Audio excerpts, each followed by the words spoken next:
Hello， 我係 Ellie， 今日帶大家嚟到天賦海灣一期睇樓啊！咁我而家咧就身處喺呢一個單位嘅，咁呢個單位咧實用面積就1098尺，係一個4房1套嘅間隔。咁我而家咧就喺露台位置啦，可以見到咧呢個單位望翻出去咧就會係屋苑個內園泳池景啦。另外咧就會見到我哋屋苑隔離咧就有一間國際學校，就係墨爾文國際學校啦。咁亦都好多家長啦就心儀呢間學校咧而去選址天賦海灣呢度住嘅。好，我哋而家首先望翻呢一個單位先。咁呢個單位實用面積1098尺嘅，咁呢個就會係大門入口嘅位置。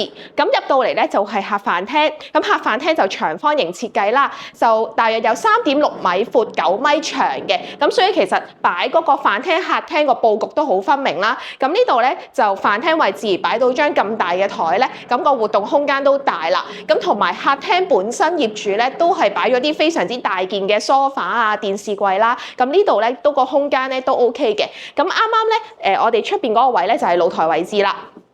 好，咁喺飯廳旁邊就係廚房。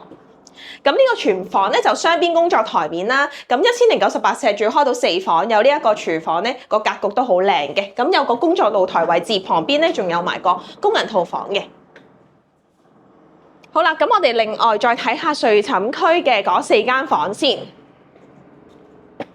咁呢邊咧就會有2間客房啦，咁呢2間客房個面積都相若嘅，業主本身都係做咗單人床啦，同埋做咗啲高身衣櫃嘅，咁所以收納空間咧都 OK 嘅。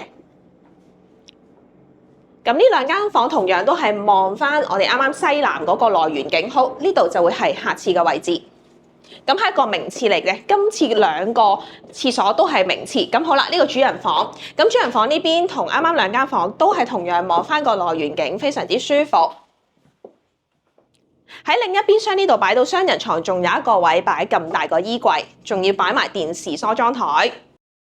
咁主人房浴室都係明廁啦，做咗乾濕分離嘅。咁另外呢一邊咧就會係第4間嘅房間。咁呢間房咧就唔會望住內園景，不過我覺得可以做譬如書房啊，或者 store room 啊，多功能娛樂室啊都可以嘅。咁如果譬如想追求啲譬如多啲房間啊，4間房即係大家庭少少嘅，咁呢一個佈局啊，呢個格局咧就好啱啦。如果你哋都想睇天賦海灣嘅單位，可以隨時聯絡 Ellie 啊，拜拜。